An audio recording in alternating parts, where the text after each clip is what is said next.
Uh, yeah. So this is what we were discussing. If somebody has any doubts in this, please feel free to ask me again. So maybe we'll launch a poll and then get it done, just to make sure that you're awake. Yeah, if you didn't understand, press no.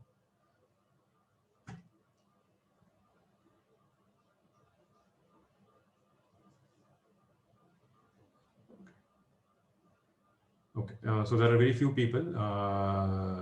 So I mean, who didn't understand? If there is, I mean, I will stay back after the class, so you can just talk to me like after everybody has left. In secret, we can talk also.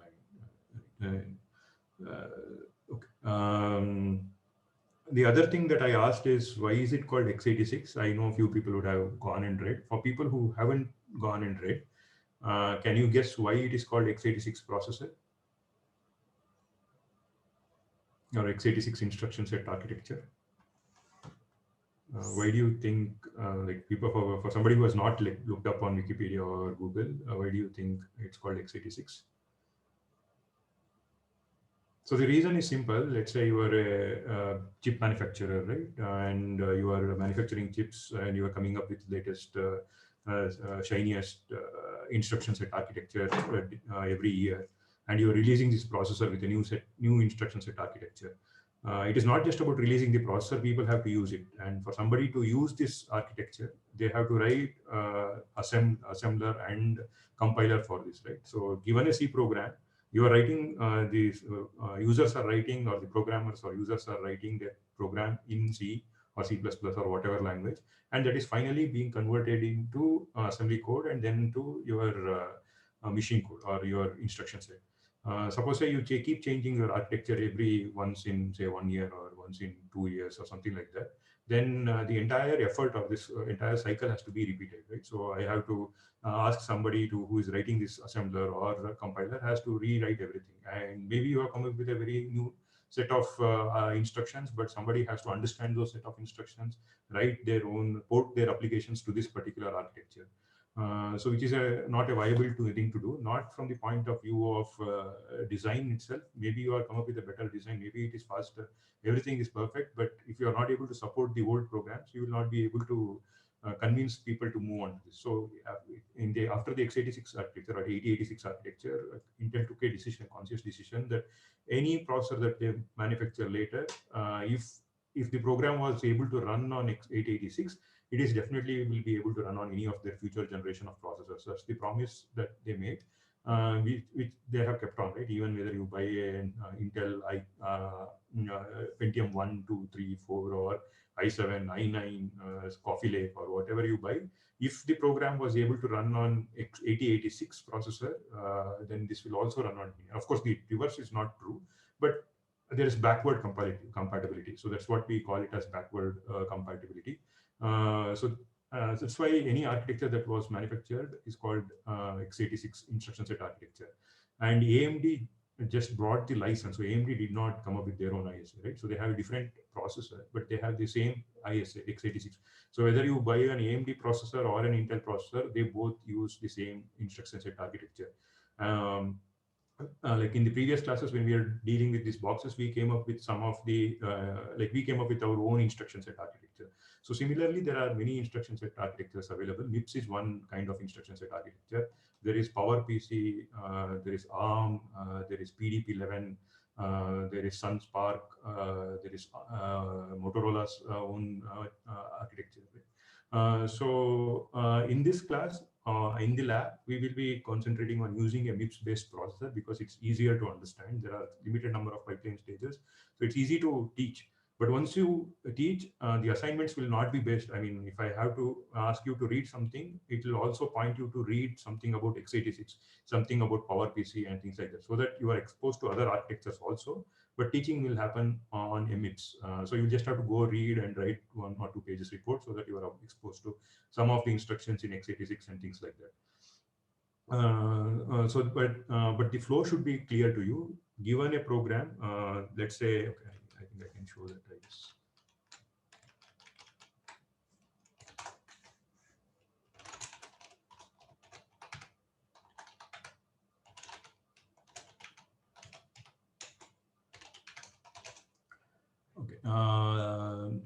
let's say given a program, let's take this program, right? I have three variables, integer x, y, x, y,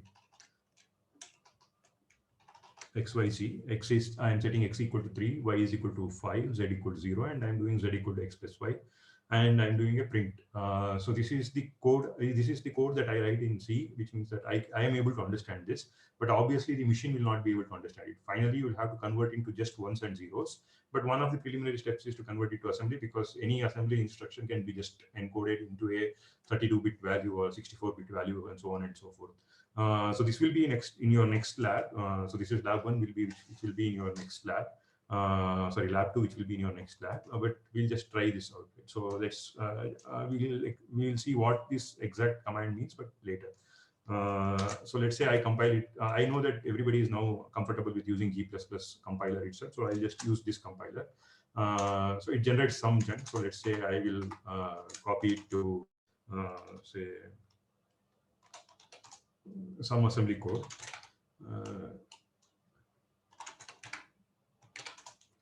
Yeah. So if you see, you did not create an executable, you have converted this code to the assembly code. So the GCC as a compiler has an assembler built in, but it's an assembly. I mean, the compiler would do some lot of optimizations, then convert it using the assembler, convert it to an assembly code, and then the assembly code will be converted to machine code, and then the linker loader comes into play. Right? So that you will be reading about it more in your compiler class. But what I'm more interested in is how did this instruction get converted to? Let's say I'm searching for int x. Right?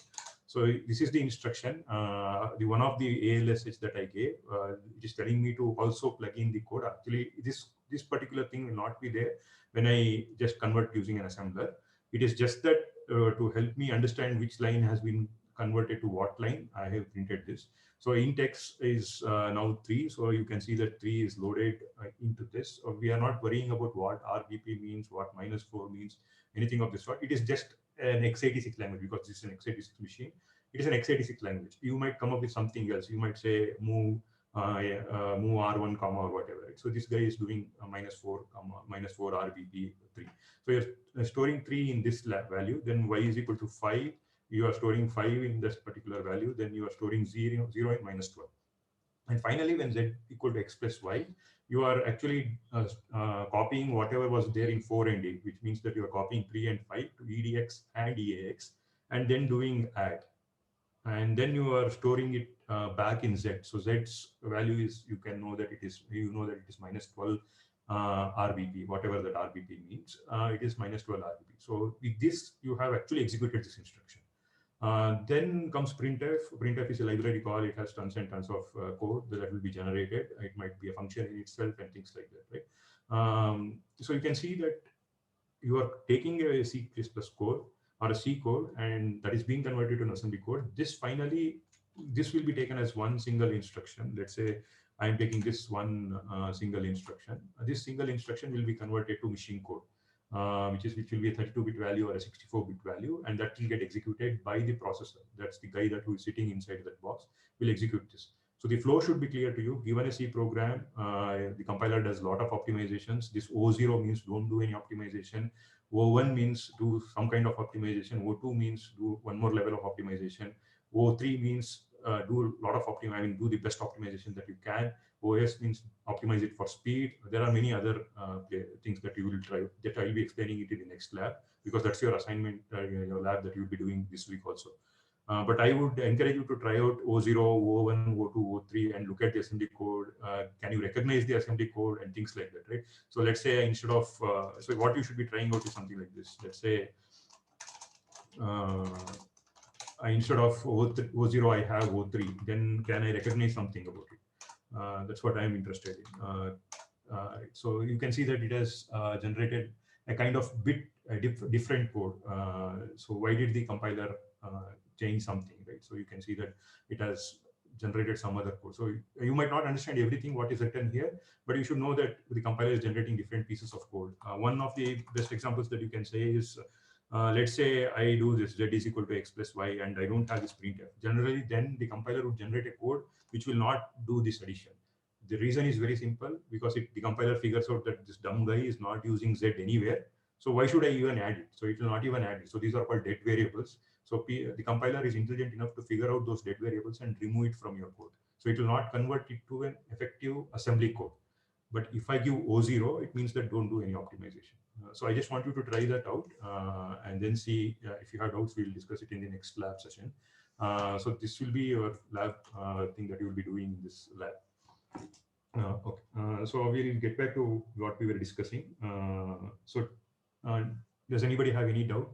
Apart from that O0, did you understand what we were talking about, the equation, about the time it takes for a program to execute? Okay, let's assume that there are no doubts.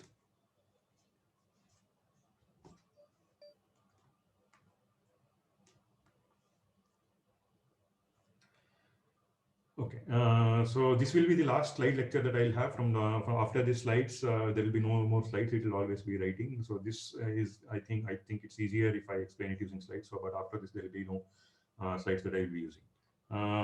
Okay. So that's what we were discussing. We have different sets of architecture. One is MIPS. MIPS stands for multiprocessor without interlocked pipeline stages. You don't have to by heart it. You'll understand it once you start using, once you understand pipeline and once you start using MIPS. Of course, ARM is today making a lot of noise. There are different versions, ARM v7, ARM v8, ARM v9 is there, and also there is this RISC processor, which has its own open source processor available. x86 you already know, there is PDP-11, there is OpenSpark, there is PowerPC, Motorola, Intel itself had different architectures. I think you also understand now what is the difference between RISC and CISC. If you didn't understand, it is okay. We'll again come back to it.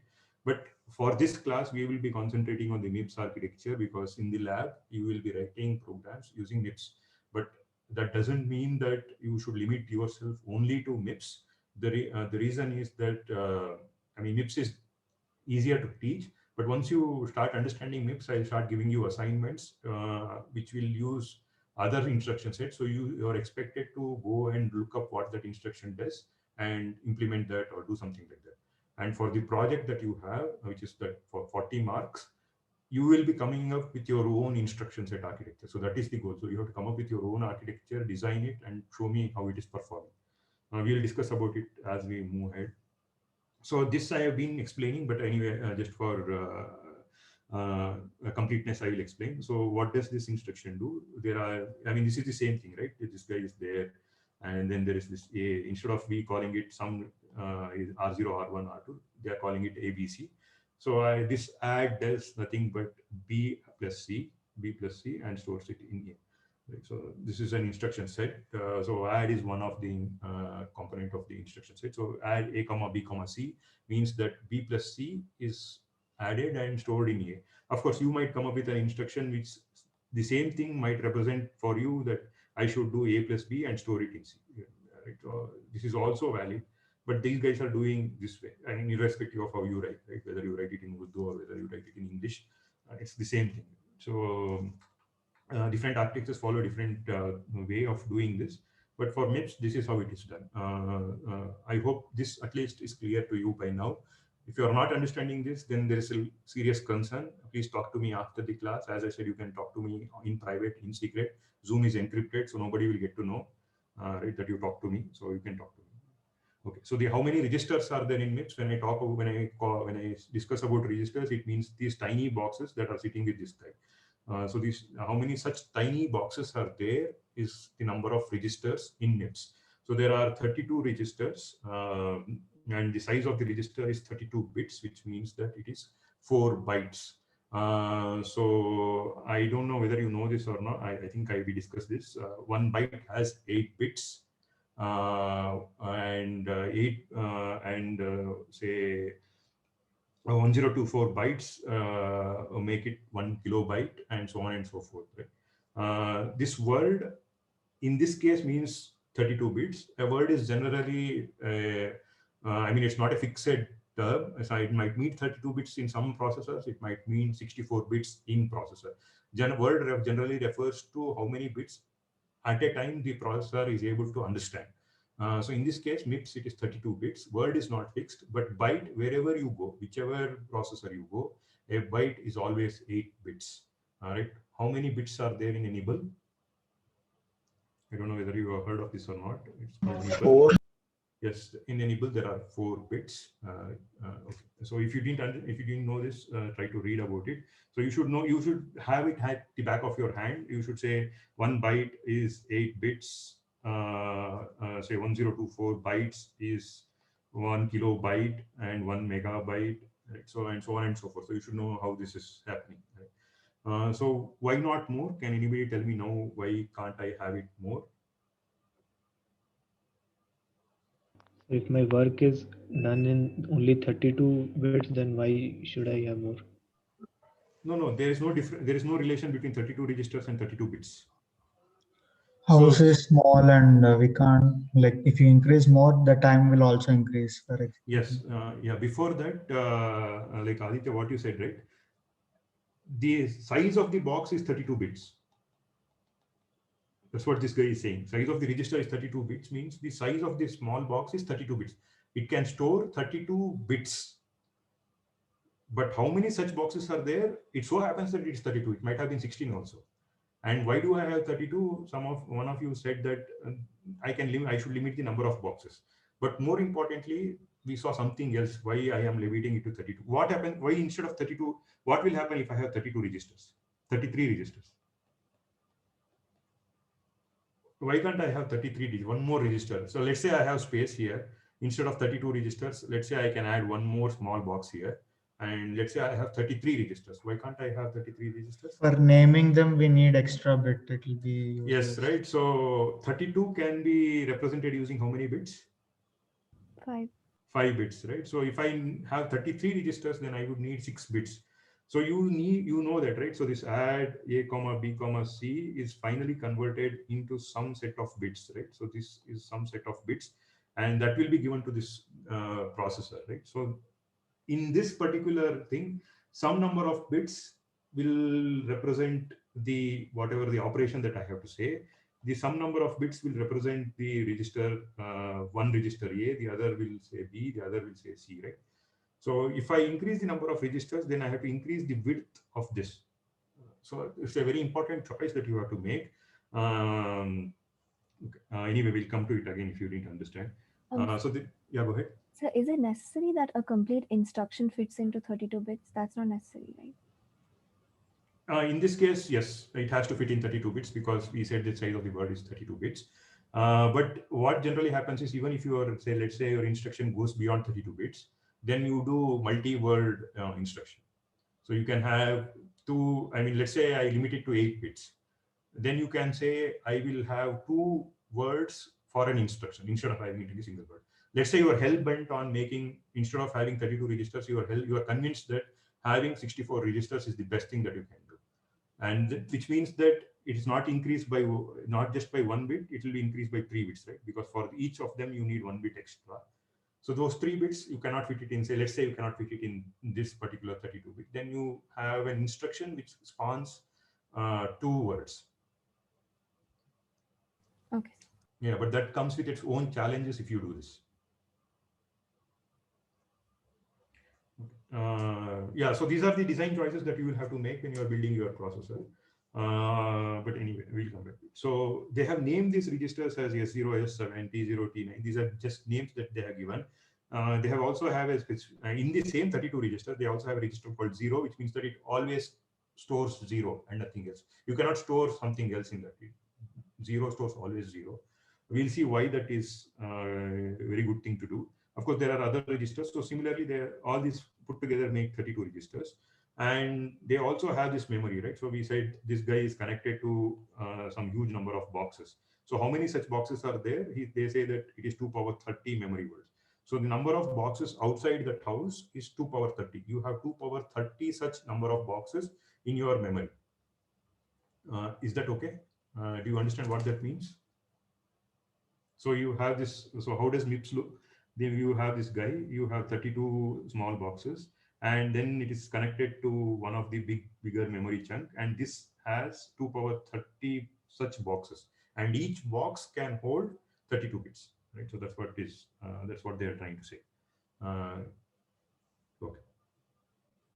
And one other important thing about processor that you have to understand is when you take a processor, any instruction that you use is always, any memory that you try to access is always byte addressable. Okay. So what do I mean by byte addressable? Can anybody tell me what does it mean? What do you understand when I say byte addressable? So I say memory is always byte addressable. So this is a blanket statement I'm saying. Any memory is always byte addressable. Means its location. Yeah, one after the other would do, I guess. Yeah, Devashi can go ahead and after that, I don't know what's saying. Does it mean it starts at multiples of 8, like where a particular byte starts, and not just Yes. randomly in the middle of a byte? Okay, you are almost there. Anybody else? Sir, it means we can access each byte, single bytes. So can't I not access a bit?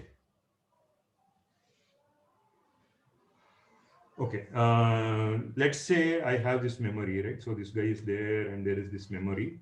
And I have this whatever. Now we will no longer take it as boxes. Let's say I have a huge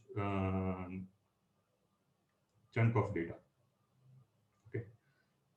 Here, each one slit represents, let's say, each one slit represents a bit. Okay. Now I can name this as 0 bit, 1 bit, 2 bit, 3rd bit, 4th bit, 5th bit. Okay. I can name this as 0th bit, 1st bit, 2nd bit, 3rd bit, and whatever. So how many bits will be there in MIPS? 2 power 30 into 8. How did you get 8?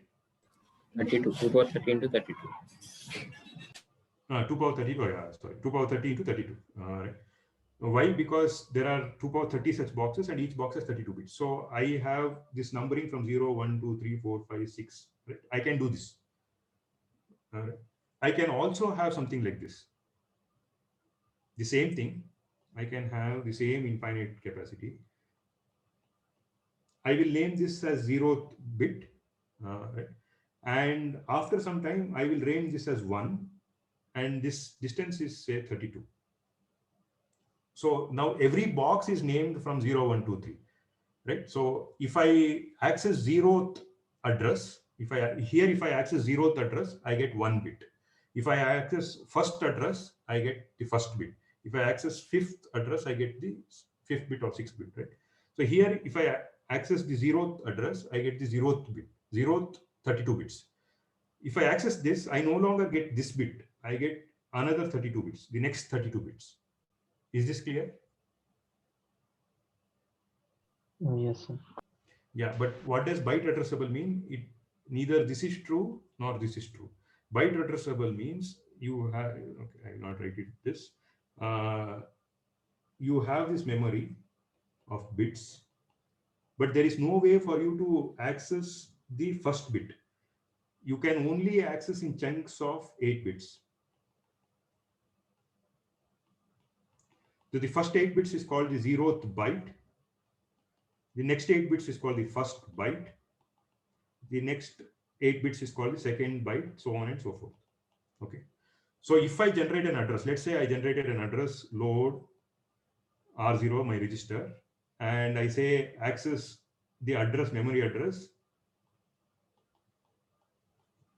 2.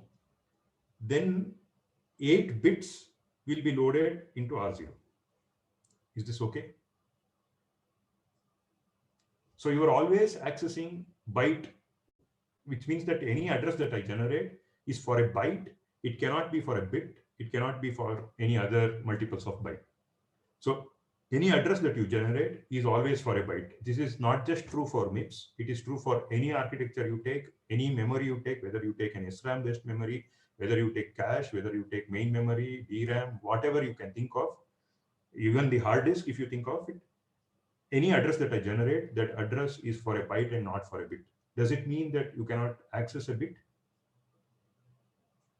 So let's say I want to access this bit. How do I do it?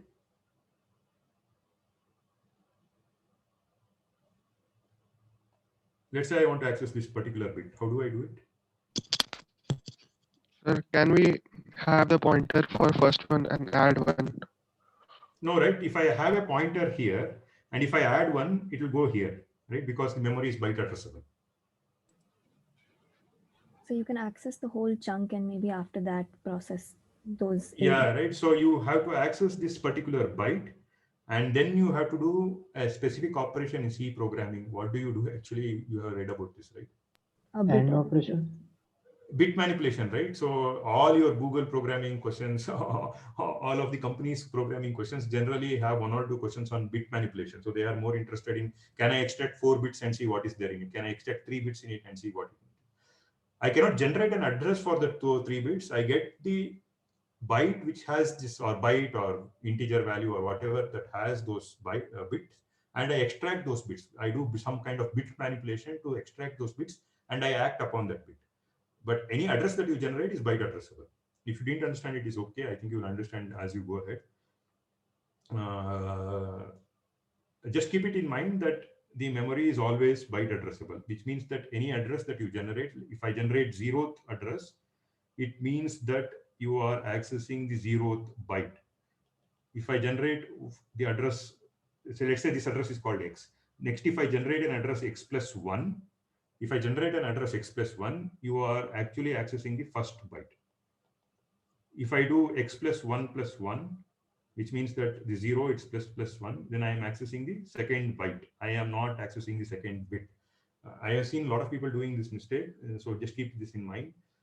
Whenever I go from one address to the next address, you are going from one byte to the next byte. All memory is byte addressable. Okay. Okay. Now I want to convert this C program. Okay. Are there any doubts? If you have doubts, please feel free to stop and ask me. If you Sir? are not, yeah, go ahead. There is this load operation now. Mm-hmm. If we are loading memory address 2 to R0 register, R0 has 32 bits, right? Yes. So I But mean, this this is this is wrong. I mean, this I should not have given this example. Maybe this load might do 4 bytes loading, right? But okay, that's what you are asking, right? Yeah, we will see that answer in a bit. I mean that answer. The question will get answered as we go ahead. Yeah, but it's a valid question. I will tell you how that is handled. What I mean by byte addressable is this particular thing. If I generate 0th address, it is for 0th byte. If I generate X plus 1 address, it is for the first byte. If I generate X plus 1 plus 1, it is for the second byte. Just keep that in mind. Yeah, let's come to the load later. Okay. Are there any other questions? Okay. Now I want to write this f is equal to g plus h minus I plus j. How do I do it? I think by now, if I speak about it anymore, I think you guys will hit me. But anyway, I like it. Right? So I just add g plus h to t0, I plus j to t1, and then I subtract and keep it in f. This is what I was talking about. We say that it is byte addressable.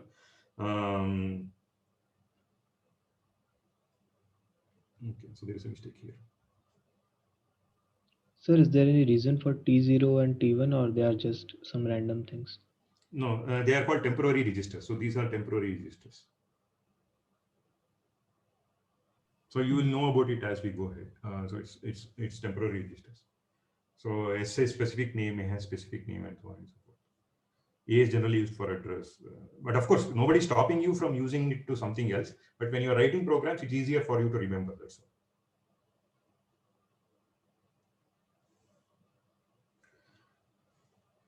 Okay, I think I have this fixed somewhere, but maybe I missed it. Okay, yeah. Let's look at this code, right? Now, I think Pawan's question will be answered. You want to convert this A of 12, an array of 12, is equal to array of 8 plus h. Right? And this load word is 32 bits, right? Which means that when I do a load word, I am loading 32 bits into this, whatever I'm saying. So I have load word T0, comma 32, comma dollar of S3, whatever it is. Let's figure out later. So I am transferring 32 bits from this to here. But can anybody tell me why you are calling it as 32 here? I think if you answer this, I think you would have understood it. Any guess why it is 32? Is it because you are transferring 32 bits, or is it because something, for some other reason? For converting, maybe. No, not for converting. So S3 has the base address, right? So let's say the pointer A is stored, the value of address A is stored in S3. Right? So we already saw that this is relative addressing mode, right? So what does this do? This does something like this. It does $of T0, and this does $of S3 plus 32, and whatever is there in this particular location will be transferred to T0. Is this okay? So it is just meaning that it is adding 32 plus $S3 and going to that address location, and from there it is transferring 32 bits to T0. I'll write it down again. So does the 32 signify adding 32 or taking 32 bits from the memory? Yeah. 1 second. Let's say this is the thing, right? Okay. Does everybody understand why we need relative addressing mode? That we derived in our own architecture, right? So we want some kind of relative addressing mode. So that's why we are using this. This translates to something like this. 32 plus $S3. Okay. So this means that whatever is in this particular location, I will be transferring 32 bits here. Okay. Let's say I had an instruction something like this.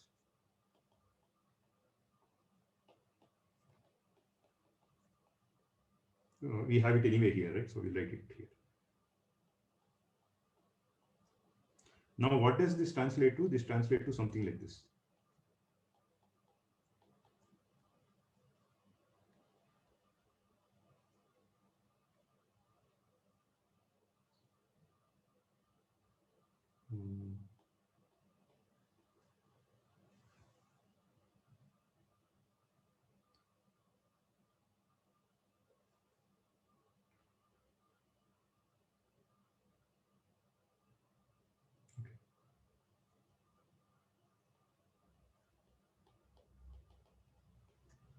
So I go to this particular address and transfer 32 bits from that address to T1.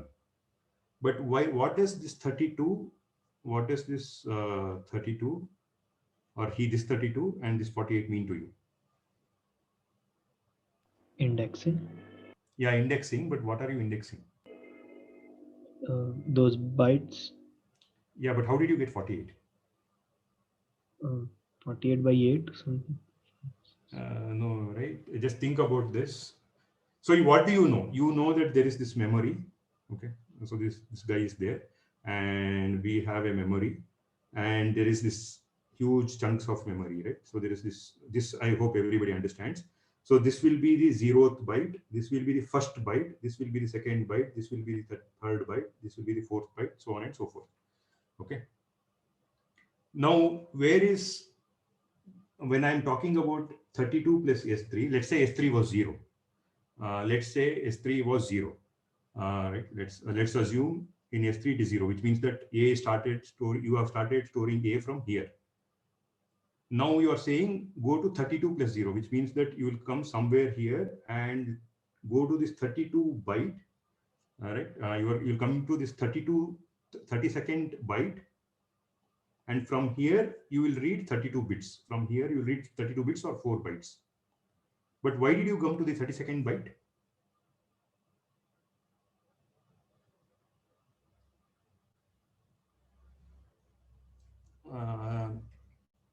Sir, an integer is 4 bytes, right? Yeah, Correct. right. Integer, yeah, right. Yes, right. So you are converting this particular A of 8 to integer, right? So what is the value of integer? How much is the size of integer? Integer is 4 bytes, right? So where does A of 0 be alive? Where is A of 0 stored? Let's say S3 is 0. Where is let's say the base address of A is 0. Then where is A of 0? S3 only. 0 to 3. 0 only, right? Where is A of 1? 4. 4th byte, right? Because 0, 1, 2, and 3 are being occupied by A of 0, right? Because it is 4 bytes. A of 1 is in 4th byte. A of 2 is in L2 is in 8th byte. So similarly, if I come here, A of 8 is in Yes, sir. 32 bytes. 32nd byte, right? Yes, sir. So I am accessing the 32nd byte and transferring 32 bits. And now why am I transferring 32 bits? Because the size of T0 is 32 bits. So we no longer will talk in terms of 32 bits. We will say we are transferring 4 bytes. It is the same thing. I mean, just saying the other way around. We'll say I go to the 32nd byte and then transfer 4 bytes into this T0. Nowhere did I access a single bit in the memory. That's why I say it's byte addressable. So when I generate an address, when I generated $S3 plus 32, it did not go to the 32nd bit. It went to the 32nd byte. Is that clear? So if I make a mistake in the code and I write say 31 instead of 32, will it give like an error, or is that possible? Actually, the simulator will not allow you to do it, but the emulator that you will be using will not allow you to do it. But if you do it, it will go to the 31st byte.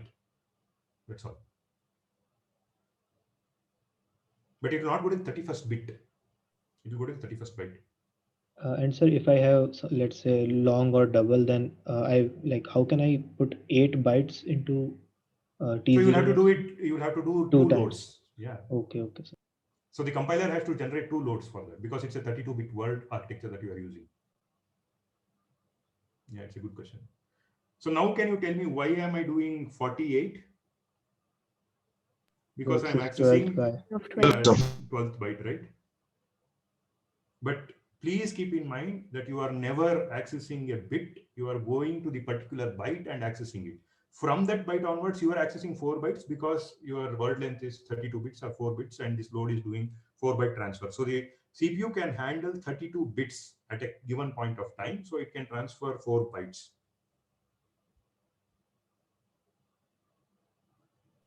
So can you repeat that loading a double, like where Okay. we have to load it twice, yeah, but the register has only 32 bits, right? Yeah, 1 second. So, before I answer your question, before George's question, right? Did everybody understand why did we add 32 and 48? If you are not understood, feel free to click no.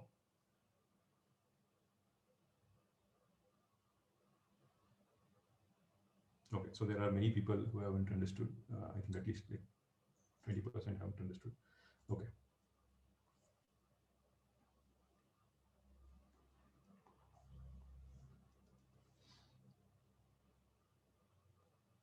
Do we have time? Yes.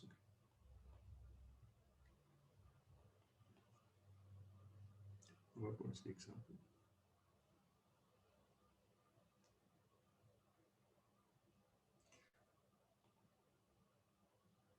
Let's say I have this guy who is sitting here and we have this memory. Now we no longer will think about this person, this memory in terms of boxes. We will say that this memory is somehow infinite. For now, let's assume that it's infinite. And I have bytes here. So this one tiny box will represent 1 byte. And just humor me and say that it is okay. So this is the 0th byte, 1st byte, 2nd byte, 3rd byte, 4th byte, 5th byte, and so on. So this is, let's say it's unlimited. Okay. The box that is inside here, the capacity is 32 bits or 4 bytes. Okay. So which means that it can hold 32 bits, or the other way to say it is, it can hold 4 bytes or 8 nibbles or whatever. So let's assume that it's hold 4 bytes, which means that at any given point of time, it can hold this entire chunk, right? This entire chunk can be transferred here. It can transfer this entire chunk, or it can have the chunk of here till here, right? So let's say it can have 6 and 7. Right? So this entire chunk can also be held by this guy. Right? So it can copy this entire chunk to here. I hope it is clear till now. Okay. Now my goal is that I want to read what is in A of 0.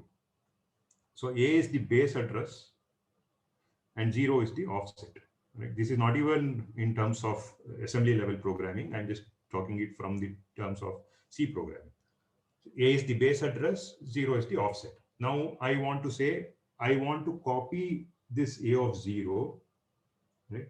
What is the size of A of 0? Okay, if I say int small a, what is the size of small a? A size of a or int is 4 bytes. If you don't know this, again, stay back. I will explain further why it is and why that is so. Right. So the size of it is 4 bytes. So similarly, a of 0, the size of it is 4 bytes. Right. So now I want to store whatever was there in a of 0 in one of the small boxes here, and I'll call this box as T0. So I want to write load T0 and something here such that the 4 bytes will be copied here. Instead of a of 0, I want to write something here.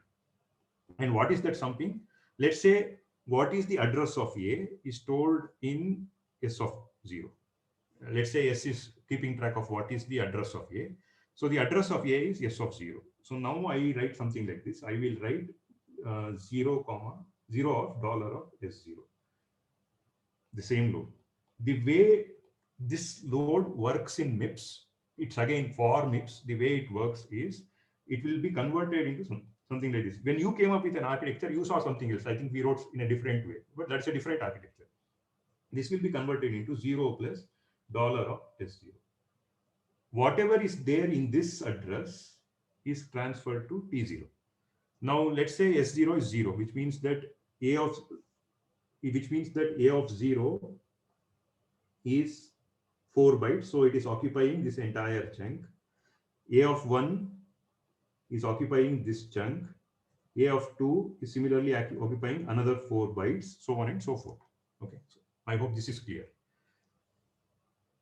Now, when this 0 plus dollar S0 becomes, you are saying load dollar of P0, whatever is there in 0th address.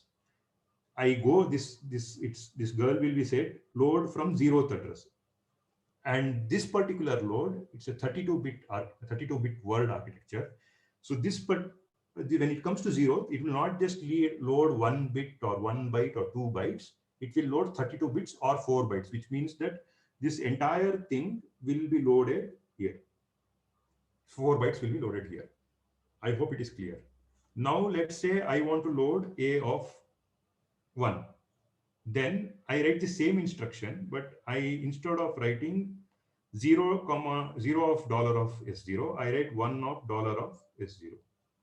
Why? Because then I am going to, I write 4 of dollar of S0. Why do I write 4? Because I want to go here. I want to access the 4th byte. From 4th byte, I want to read 4 bytes. If I have to access A of 8, then I write 8 of dollar of S0. Why? Because I want to access the 8th byte. Sorry, 32. Yeah, 32, right? Because it's 32 byte. Because the size of integer is 4 bytes. I hope it is clear. If it is still not clear, feel free to either ask me now, or we have anyway a secret channel set up. So you can talk to me over the secret channel. Okay.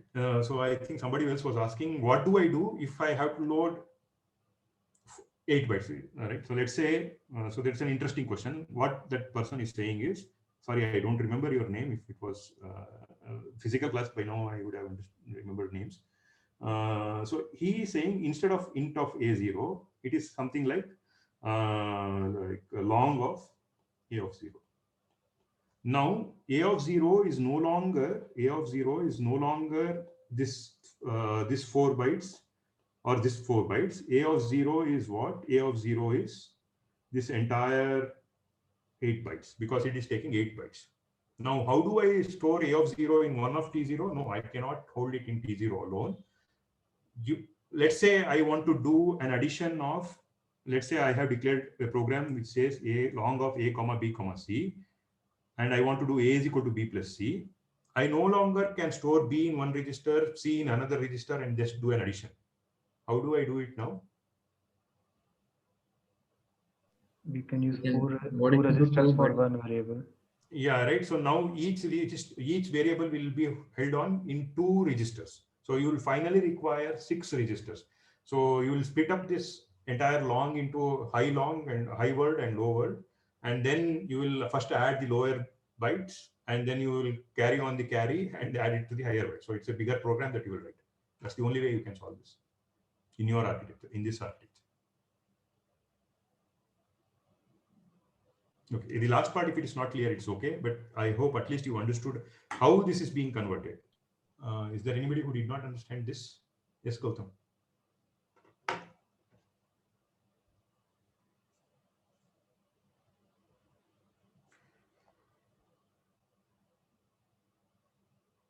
Okay.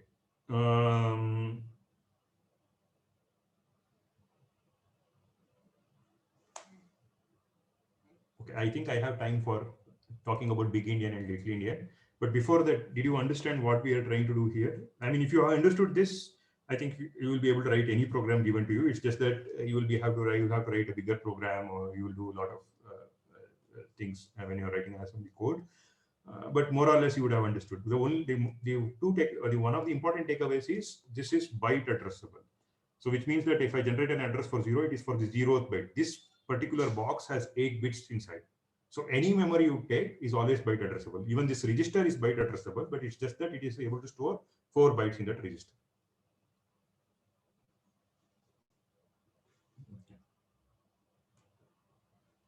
Sir, is this the reason why bool is of 1 byte, not 1 bit? Not 1 bit. Are you asking that? Yes, sir. It's not exactly the same reason, but it helps. That's all. I mean, if you have bits, then you'll have to do bit manipulation. So this is pretty easy to do it. That's all. So there were architectures which were like nibble addressable or bit addressable, but they were very, very, very, very long back. I mean, now I think from 1970s or whatever, the memory people have manufactured, it's always byte addressable. And it makes sense also in a lot of ways. As you start writing assembly program, you'll be able to appreciate it better. And one of the questions that generally people ask is, why should I learn assembly programming? I am a machine learning expert. I only know how to use Python. I only know how to use Python libraries, and that's more than enough. It is not so. The reason is you will be a computer science graduate, which means that you have to understand how the machine works. Like recently, like 3 days back, there was an interview. I asked somebody, where is the cache, whether is it inside the processor or outside the processor, and that somebody answered it's outside the processor. I mean, we might say, okay, that person is dumb. No, it's not about being dumb. I know that he is very smart. It's just that people are not thinking about processors. But as a computer science engineer, it is good that you work on machine learning or deep learning or artificial intelligence, but your basics should be strong. You should be able to say, okay, this is how the system works. Then you build on it. Great. I mean, really great. Right? But for that, the basics should be strong. So, yeah, go ahead. Sir, like we are assuming 1 byte is equals to 8 bits. So, sir, is there a reason behind it? Like we can store 16 bits in 1 byte?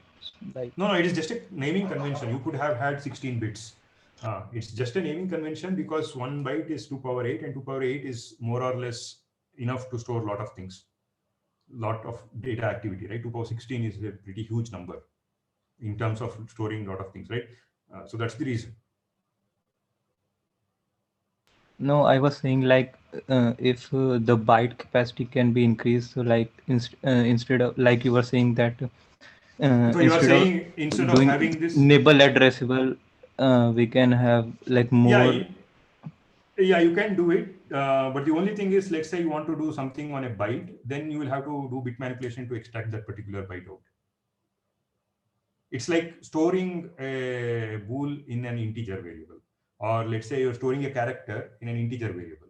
Now, if I want to, and if my entire memory is just integer 4-byte accessible, let's say my entire memory is 32-bit accessible, then if I store some character value, I have to extract it out the way you are extracting a single bit from a byte. I don't know whether that answered your question or not. Yes. Yeah, but if you are not convinced, I would definitely suggest one very good thing for you to try out. When you take up this project, right, design your architecture as if you're designing a 32-bit architecture. I mean, sorry, 32. In your architecture, let 1 byte be, or let your memory be 4-byte addressable, which means that the 0th bit, when I generate an address 0, it will access 4 bytes. Then when I generate 1, it will access the next 4 bytes. Right. So maybe you can write such a processor and then see what happens. Okay. I think I don't have time for this big Indian and little Indian. Okay. Okay. I think people will be totally burnt out, I guess. Okay. Has anybody heard about this big Indian and little Indian before?